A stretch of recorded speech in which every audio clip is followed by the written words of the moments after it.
Good evening, everyone. Welcome to the INFOWARS Nightly News. I'm Darren McBreen. Today is Thursday, August 18th, 2016, and here's a quick look what's coming up. Tonight, report the U.S. is moving nukes closer to Ukraine.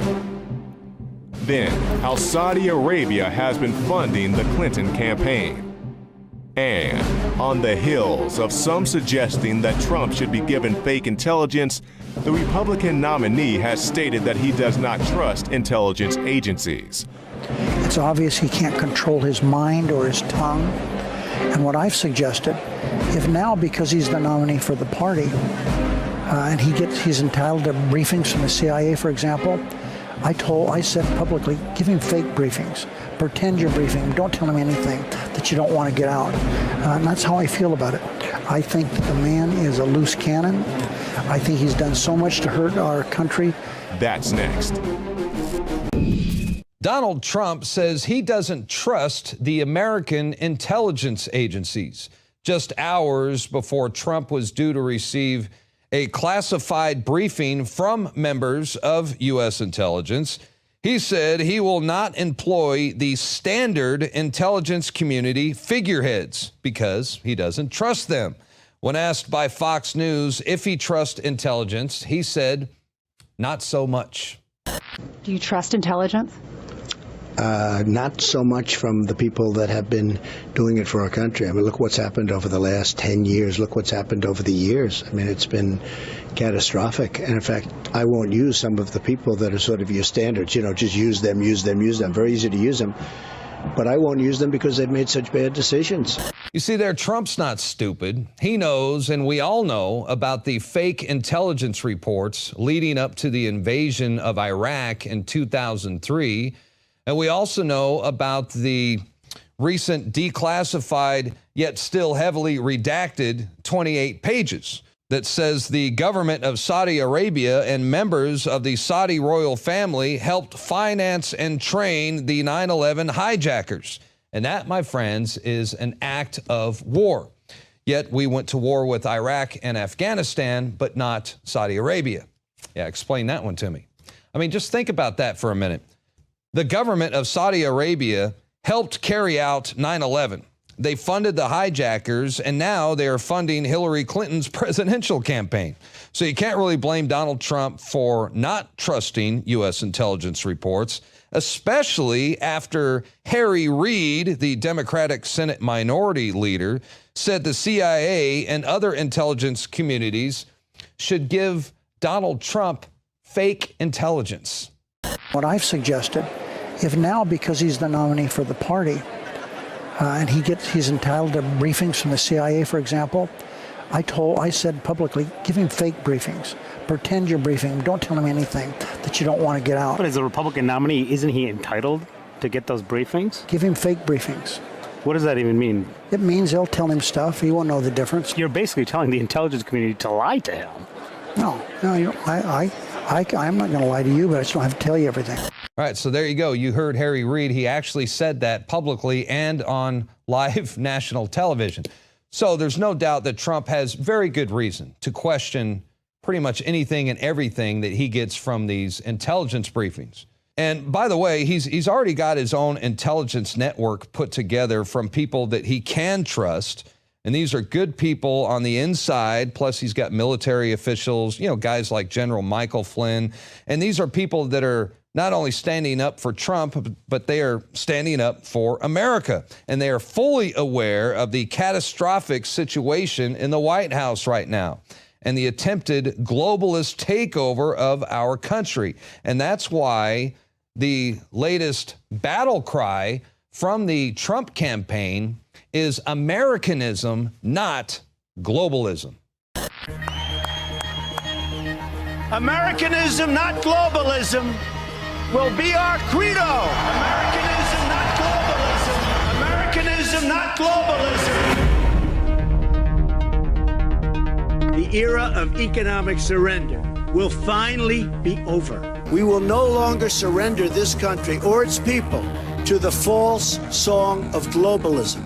They have gotten the political establishment and the media establishment to become pure wanton henchman of totalitarianism. If you were a foreign power looking to weaken America, you couldn't do better than Hillary Clinton's economic agenda. I think what the Chinese have done is really smart. The skyscrapers went up in Beijing and many other cities around the world, while the factories and neighborhoods crumbled right here in Detroit. It's all training us to accept less, lowering expectations, a post-industrial world, a new dark age. That's what the UN Biological Diversity Assessment 1996 calls for. When we abandoned the policy of America first, we started rebuilding other countries instead of our own. Not a world, Winston, that gets more beautiful and more technological and stronger. A world that gets uglier and stupider and more stunted. That the government should allow Hillary Clinton to become president of the United States. I voted for Hillary Clinton. Well, I voted for Hillary. I guess I have to since I'm working for her as well. You want an image of the future, Winston? It's a boot stomping on a human face forever. Muslims are peaceful and tolerant people and have nothing whatsoever to do with terrorism. Women are treated, discriminated against in all of these countries she took money against. Gays and lesbians are either executed or punished severely. They're mistreated. She claims to be their champion. Don't look at me, Winston, and see the black circles around my eyes and see how ugly and weak I am, expressing myself and dying, that I torture people 18 hours a day, that I have a horrible life. That's the beauty of the satanic evil of the priest of power, ripping apart humanity. We're here to hurt humans. We're here to suck your guts out. Americanism, not globalism. Americanism, not globalism. Americanism, not globalism.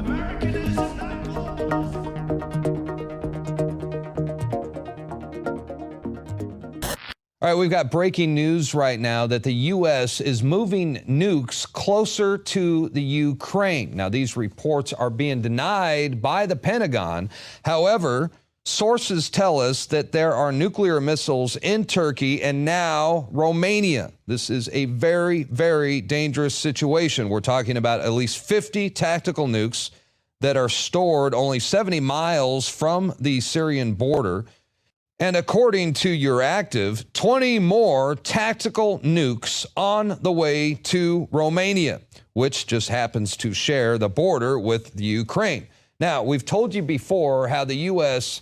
claims that they are installing anti-ballistic missile systems there at those locations in case there is an attack by Iran.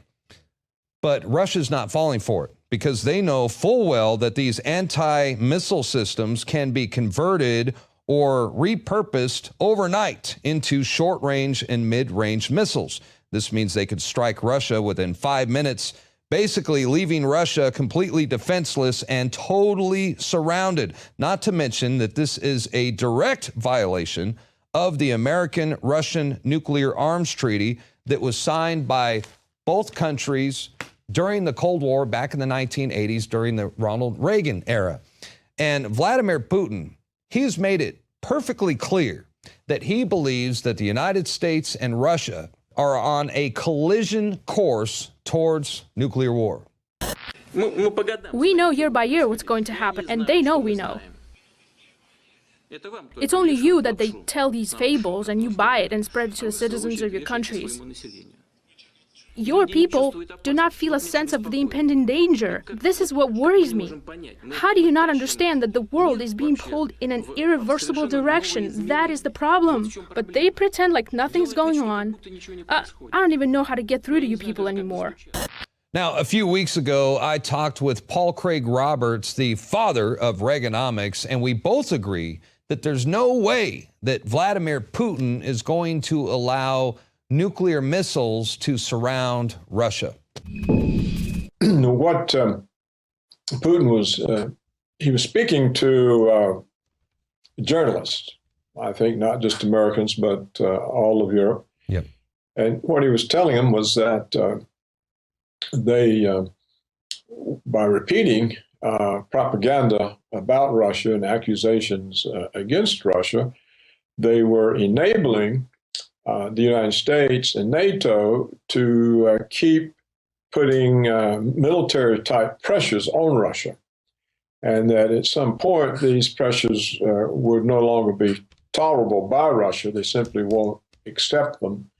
I think particularly he means the missiles in Poland and Romania, because these missiles can be put there as ABMs, anti-ballistic missiles, but they can be very easily changed into strategic nuclear attack missiles. So you think this is a violation of nuclear arms treaty back to your day when, you know, Ronald Reagan signed the nuclear arms treaty? It was the IMF treaty. And because these aren't just anti-nuclear missile systems, like you said, they could be converted almost overnight into ballistic missiles. We're talking short range and medium range missiles. Am I right? That's right.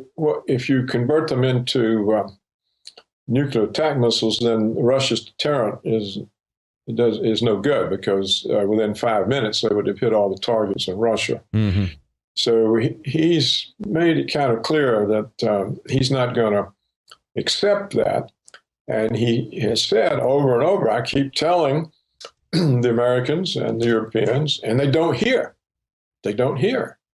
And he was pointing out to the journalists that because they just repeat propaganda and never tell the truth about anything, that this is why the people in Washington can be so reckless and take so many reckless steps that are serious strategic threats to Russia.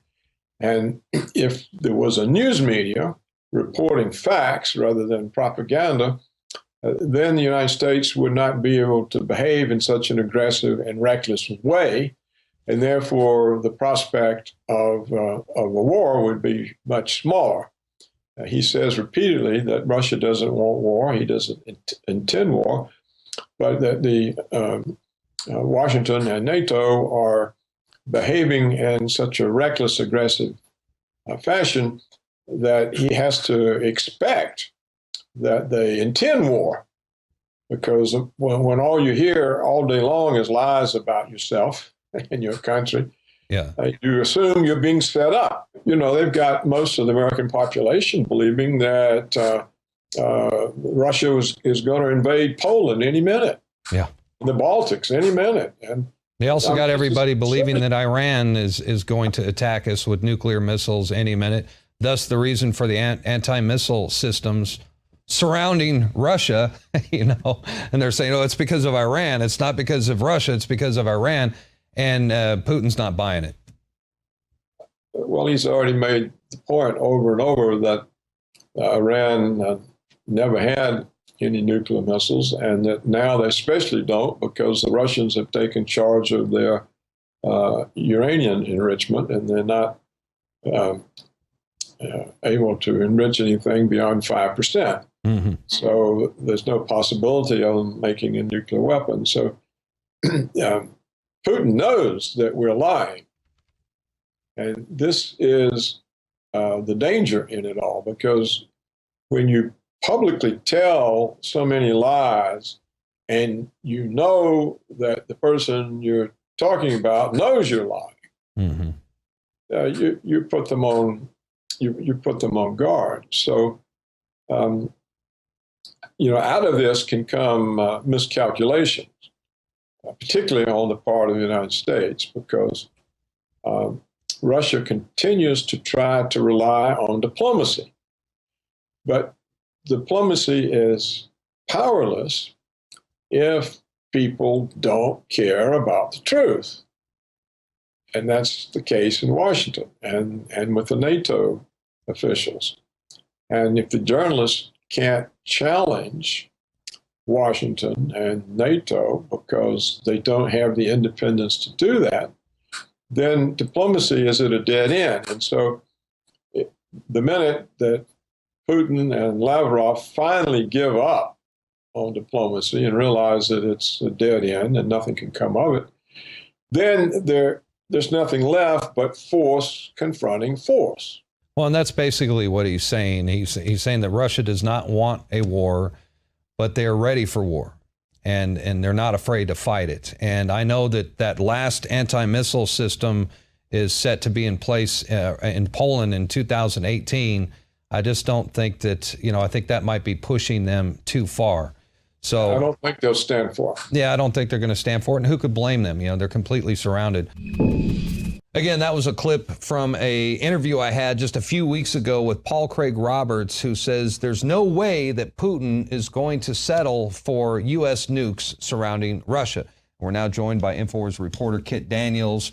And I just want to ask you, how dangerous is this? Because we're talking about a stockpile of nuclear weapons in Turkey that could fall in the hands of ISIS. Well, it's so dangerous that I thought it was unbelievable at first, because I almost didn't even run with the story. I thought it was a fake story. Mm-hmm. But then I remembered that a couple of days ago, there's this think tank, Western think tank, that said that the 50 nukes that are in Turkey right now are in danger of being hijacked by ISIS. And Turkey and the United States relations aren't the best. Yeah, not right now. Mm-hmm. And the fact that there's not only are these nukes stored in Turkey, but they're only about 70 miles away from Syria. Yes. And you know how ISIS militants go in and out of Turkey and Syria border. We've covered that for 3 years. We know how we have these mysterious weapon caches that ends up in the hands of ISIS. Mm-hmm. Toyota pickup trucks, surface-to-air missiles, tanks, you name it. So why not nukes? Yeah. Now there's this article in RT today about how Turkey is talking to Russia about working closer together with military aid and intelligence and all that, because Turkey feels frosted out by NATO, because like you said, their relationship with NATO right now is deteriorating fast. Yeah, deteriorating fast. And also, I'm speculating a little bit, but I also think that Turkey is losing control of ISIS. You know that they've supported ISIS and trained and whatnot. Yep. But just like they're just as responsible with creating ISIS as the United States and NATO. But now they can't even control ISIS because ISIS is striking inside Turkey. Oh, what do you know? ISIS is out of control. Yeah. Can you believe it? Well, look, we knew this was going to happen. This could very well be the scapegoat. This is how the nuclear exchange could start. They could very well blame ISIS. Go to Infowars.com for more reports. We will be right back right after this. What has President Obama done with 2 terms as our commander-in-chief? Fixed the economy? Nope. The national debt went from $10.6 trillion to $19.5 trillion under his watch. And Obama is the only president in history to not see a 3% increase in the GDP. Healed division as the first black president? Nope. America is sitting on a powder keg of anarchy as a result of the Alinskyite methods unleashed by the White House and its lapdog media and the hordes of communists and faux civil rights movements under the umbrella of Black Lives Matter attacking their own communities. Kept America safe? Oh no. The United States just surpassed Europe in the admittance of Muslim refugees, 21% of which that will stop at nothing to foment jihad in our communities. As Orlando, San Bernardino, and 9/11 cast a dark shadow over national security, and Europe's example serves as a harsh warning for the very near future. Is it getting clearer? President Obama's achievements don't involve you,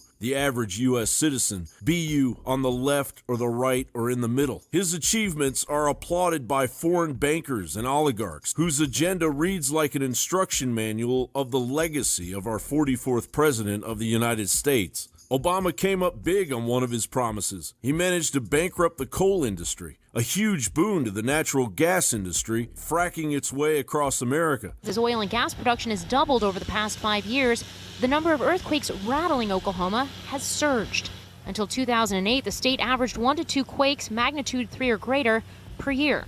In 2015, it's averaged 2 per day. The coal industry has been devastated by nearly 30% since Obama took office. The Daily Caller reports coal use fell in every state but Nebraska and Alaska, devastating both the coal power and the coal mining industries, and even forcing Peabody Energy, the world's largest coal company, to declare bankruptcy. Jobs hemorrhaged under the hugely unpopular corporocratic Congress Obama presided over. China has been devastating our manufacturing base since 2001. 15 years later, nothing has been done to counter it. In fact, everything has been done to open the gaping wound. John Rappaport of No More Fake News writes, Obama is the Rockefeller globalist man in the White House. He's tasked with pushing through congressional ratification of the TPP come hell or high water. First, know that the TPP, the Trans-Pacific Partnership, is a huge globalist trade deal among 12 nations that would phase out thousands of tariffs and set up corporate tribunals to punish nations that refuse to import goods, e.g. toxic pesticides, toxic medical drugs, GMOs, etc. In short, it's a nightmare. Wiping out tariffs is the cornerstone of the globalist agenda. It allows companies in industrial countries to move their factories to third world hellholes, pay slave wages, ignore environmental conditions, and then export their products back to the countries they abandoned with no tariffs, no taxes, no penalties. Meanwhile, White House mouthpiece Politico nonchalantly reports President Barack Obama is taking the fight for the Trans-Pacific Partnership trade deal to America's streets. The White House is making an all-out push to win passage of the deal in the lame duck session of Congress, organizing 30 events over the congressional recess to gin up support for the agreement. If that isn't brainwashing, I don't know what is. Simultaneously, Obama's Department of Commerce is handing over the reins of the internet in October to a multinational authority that includes China, Russia, and Iran as an olive branch of Obama's failed foreign policy after the NSA had been discovered spying on world leaders, which more than likely was the ploy all along. Globalism is here, ladies and gentlemen. Your very existence and that of your descendants is at stake as Obama sets up to throw a Hail Mary of treason in the final minutes of his New World Order presidency. John Bound for INFOWARS.com. I'm Margaret Hall reporting for INFOWARS.com. A troubling report has come out in the Free Beacon, and usually I cite the Free Beacon because they're pretty reliable regarding information.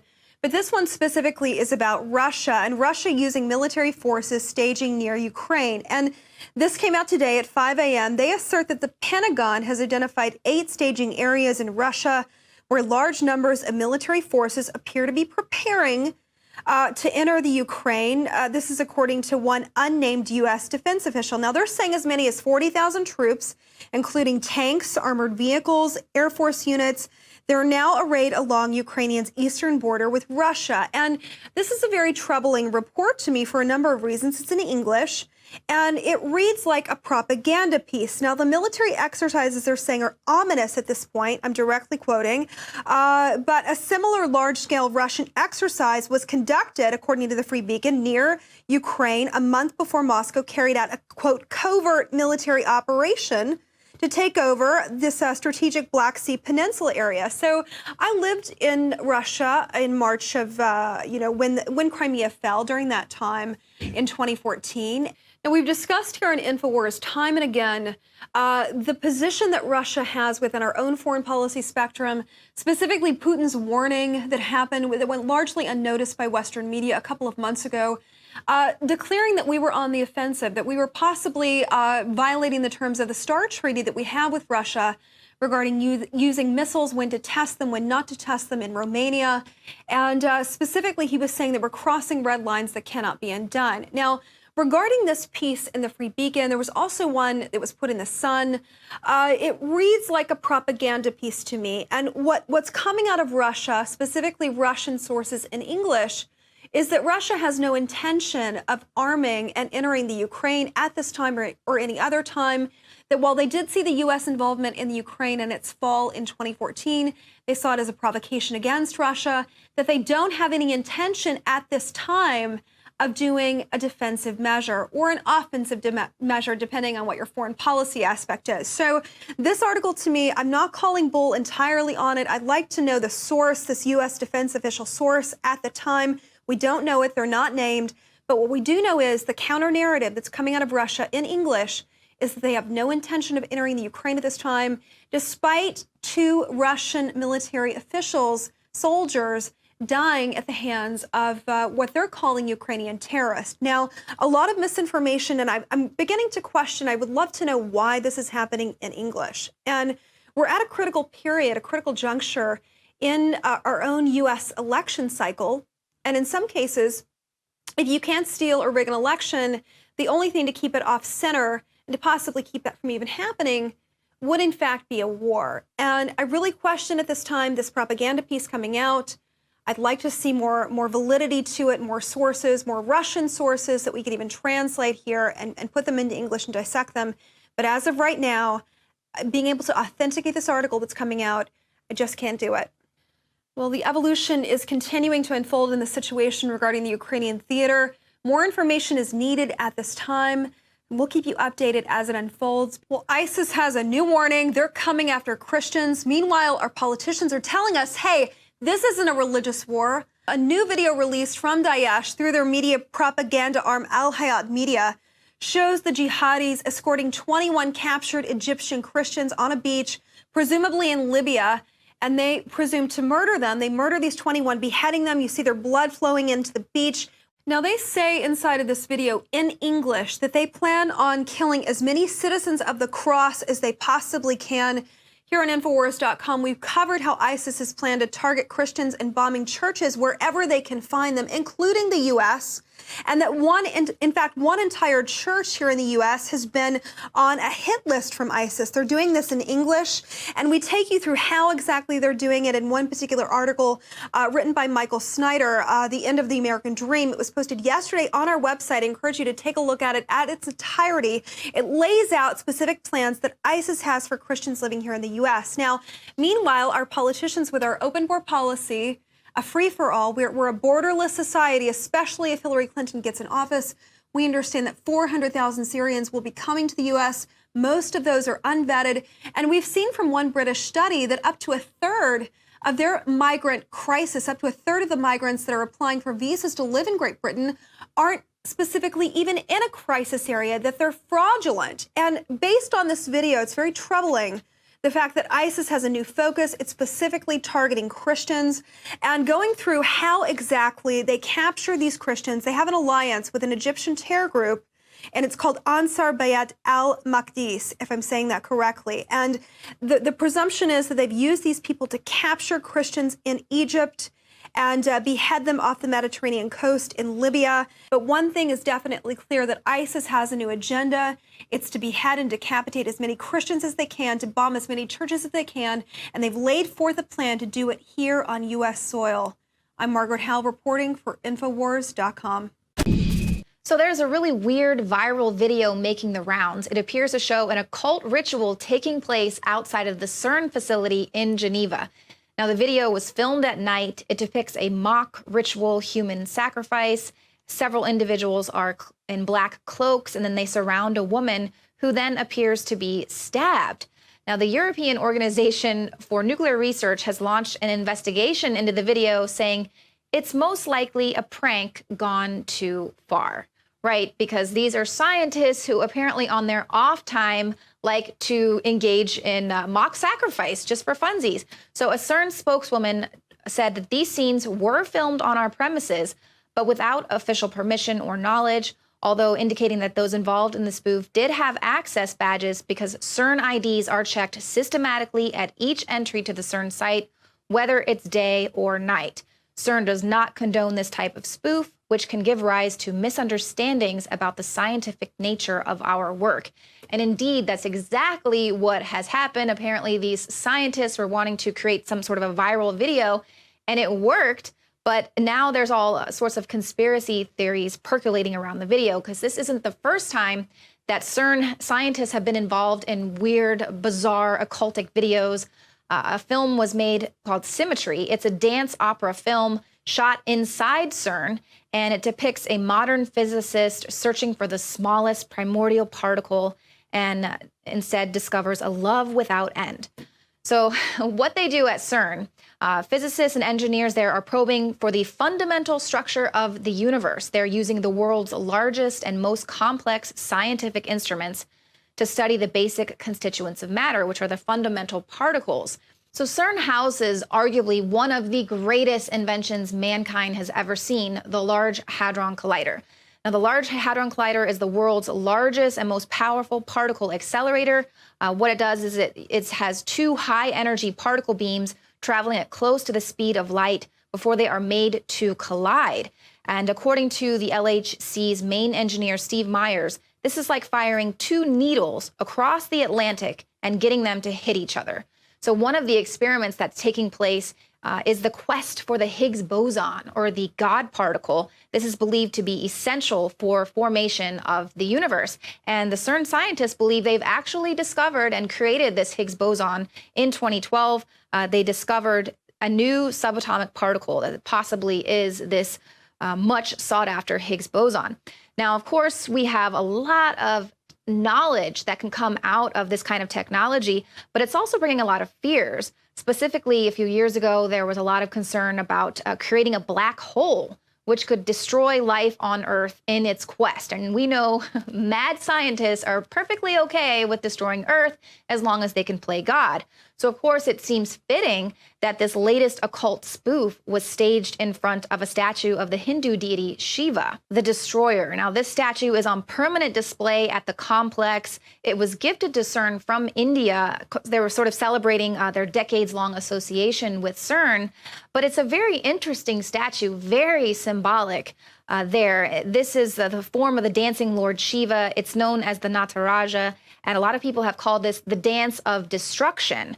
It symbolizes Shakti or life force, and it represents Lord Shiva dancing the universe into existence, influencing it, and then eventually destroying it in preparation for a new universe, which is exactly what a lot of people believe could happen at the CERN facility.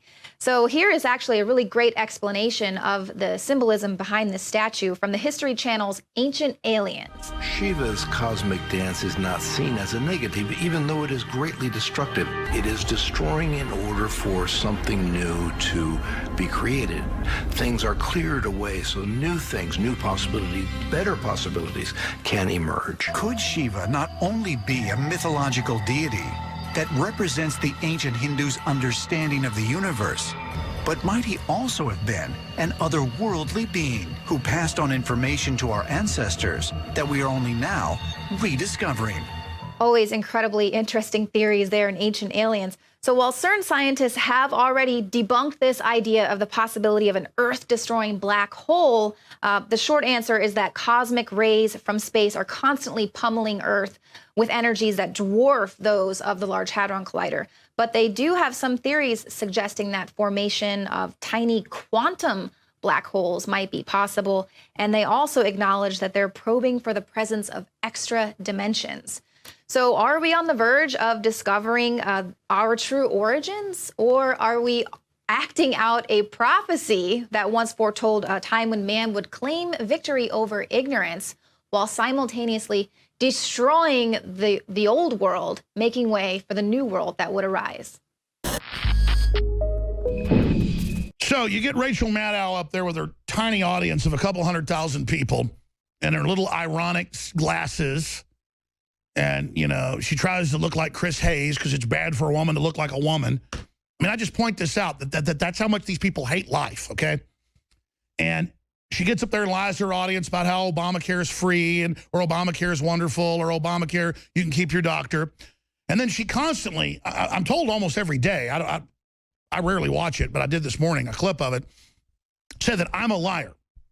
And that I said Hillary Clinton had a brain tumor and had autism and had syphilis and had Parkinson's disease. What I said was Ben Carson and a bunch of other neurologists and brain surgeons and psychologists and neurologists, a bunch of them we've had on the show. In fact, a bunch of big TV doctors just came out who were even nonpartisan. It was on INFOWARS.com yesterday. In fact, you guys, I meant to play that clip, reprint that article about some of those new doctors that came out and said, yeah, Dr. Drew, you name it. And there's so many, I can't keep track of it. And said, this lady has got something seriously wrong with her. She looks like hell. She's got to be held up. She made a big joke about Pillowgate that she claims we made up too. No, it's not Pillowgate, it's Stoolgate, because she has to sit on a stool and can't stand up for more than 5 minutes. Something's wrong with her. They admit she campaigns a couple days a week and then has to go rest. She told the press if she laid down during the DNC, she would not have been able to get up. So they lie and say that we're the progenitors of this. If anybody's the progenitor, and by the way, he gets the credit, Matt Drudge back in 2012, 2013, when she was just Secretary of State and nobody even cared, when she disappeared for a year into a hospital and would come out with her head all wrapped when you did see her, you know, on a cane. She clearly had brain surgeries and a bunch of other stuff. A year. He just started asking, hey, is Hillary sick? Like, you're crazy. You can't ask if someone's sick when they're in a hospital for a year. How preposterous. But that's what Rachel Maddow does. And all of them. Is they get up there and they lie to you and say that I said that she had a brain tumor. I jokingly said, yeah, as big as a watermelon, because they're, we're lying about Trump saying he dropped out. But other than that, it was a joke. But I said, these doctors say neurologically something is seriously wrong with her. And a lot of them do think it's post-op from a brain tumor. I don't know. All I know is she's got a guy with a tranquilizer dart. And she's stumbling around everywhere and it seriously has problems. But let's start going to this clip, and I'll play the rest of the next segment. Here it is. This morning, as the entire political world was surprised and a little rattled to wake up to the news that the Trump campaign is getting a whole new top leadership team less than 90 days from the election, and it's going to be led by the head of Breitbart News, of all things. Well, that was the mainstream, oh my God, political news story of the day. The front page of the conservative mothership website today, the Drudge Report, instead led today with this: pillows for Hillary.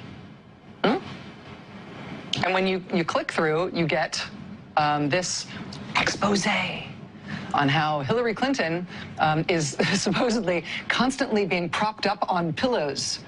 And there's these photos that have big yellow arrows pointing to the incriminating evidence that Secretary... If you scroll further, though, which they don't show you, we're going to come back and show you, it's Secret Service holding her up and a guy with a pen and her falling down and her... then they say, we produced a video that shows her head doing weird things. No, she did that. I mean, this is just unbelievable to watch this guy sit here and pull these scams on his audience. I'm Ashley Beckford, reporting for INFOWARS.com. Since equality is a major social justice issue right now, I want to debunk the idea that total equality is actually what humanity needs.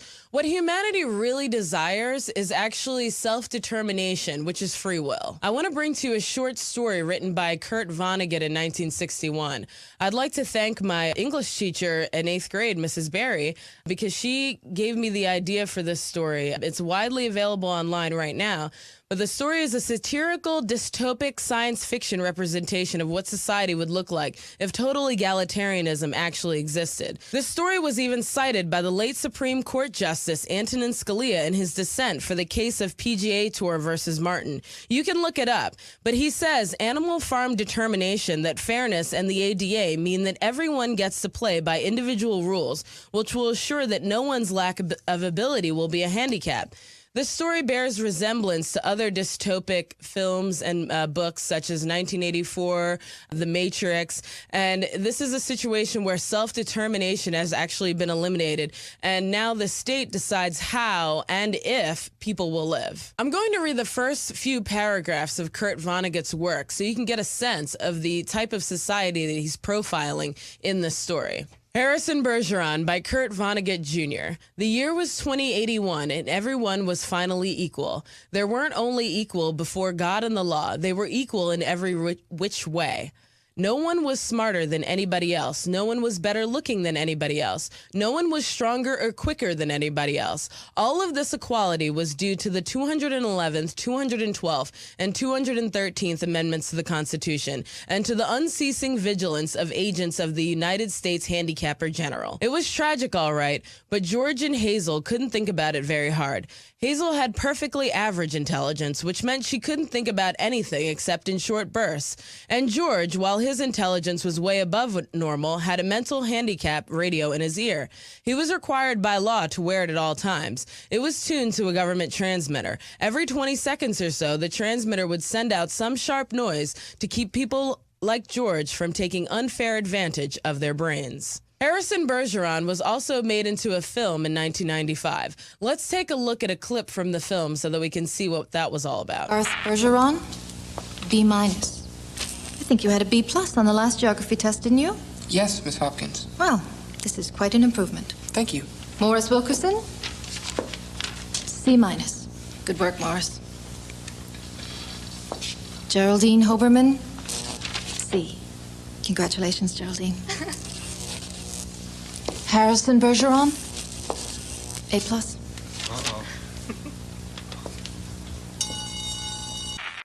So the film and the novel, or the short story, actually differ in some ways, but that's how essentially Harrison Bergeron starts out. Because this guy is a 7-foot-tall athlete and he has genius intelligence, 14-year-old Harrison is taken away from his parents, George and Hazel, so that he can be indoctrinated by the state and handicapped as well. Remember that children are being taken away from their parents in this story, because I'm also going to talk about how that's happening right now in China. China is the leading totalitarian state in the world.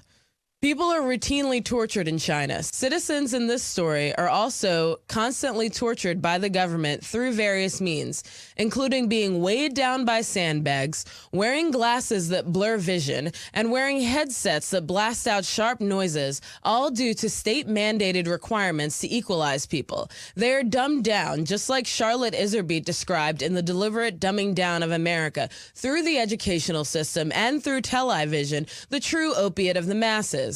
Beautiful people must be disfigured or forced to wear hideous masks. Each person is forced to subjugate their special attributes to the will of the state. We know that the destruction of pure beauty and goodness is a hallmark of authoritarian regimes, and this story aptly depicts a situation where you have an entire society of mass Stockholm Syndrome victims, worse than currently North Korea is. The government destroys the free market because, like J.D. Rockefeller said, competition is a sin. It's a socialist communist system run by bloodthirsty sociopaths. Aristotle once said that art imitates life, but in this case, the headlines indicate that life imitates art. This reminds me of China. I wonder how such an undemocratic, socialist, communist, whatever you want to call it, country who does not value individuality could be doing so well at the Olympics. This is an article from May 2016 that describes how they actually do it, how they actually achieve this. Headline, has China gone far enough to get rid of child cruelty in Olympics training? In the past, the tears in this child's eyes could have been symbolic of a state system that has pushed its children too far in pursuit of Olympic glory. Since the 1980s, China has been dogged by allegations of child cruelty in its sporting system, with stories of supposed beatings and grueling training regimes not uncommon. Going back to Vonnegut's story, everyone must be, quote, equal in all ways. Anyone who's perceived to be above average is diminished so that they don't make others feel bad for having special attributes. In China, it's actually the opposite. When children are found to have special attributes or special talent, you're actually taken away from your parents and sent to a state-sponsored special school. They're sent there and they're tortured, basically, and pushed to the limits to achieve Olympic glory. The point is actually to raise children for a specific state-mandated purpose, rather than the purpose of having a meaningful life where you take care of your family and just enjoy life. The question is, do we all work for central bankers? They claim to be reforming their style. So let's watch a video from this year explaining what these children in these Chinese state-sponsored sports schools actually have to go through. 你没有水，没有跳水池，没有台，我们就搞不起来。预备起！1、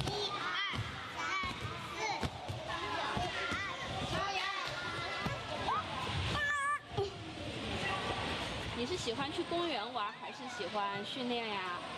那更喜欢哪一个呢？我更喜欢去花园玩。干嘛说这些呀？能不能先说一些训练的事情？ So it's sad that these children are actually afraid to even mention that they actually want to be outside playing rather than doing this endless training. And this is part of the totalitarian regime where they want these children to maintain a singular focus. So what's causing them to have this singular focus? Well, I think it's similar to The Matrix, Brave New World in 1984, where there's this similar theme of television numbing people's minds. In Vonnegut's story, it's a virtue signaling tool controlled by the thought police to cause people to self-censor, like these children did. When you read the story, Harrison Bergeron, you'll learn that the protagonist represents the individual's defiance against the state. One man. Anytime I listen to great music or watch a great film, I realize that our society will never produce any more of them. Is going to change the world. There's a young rebel who has taken over the television master control room. I'm starting the third American Revolution. I'm going to have a little chat with the whole country. He's going to show them the one thing they've been missing. You haven't made everybody equal. You've made them the same, and there's a big difference. He's showing them how to have fun.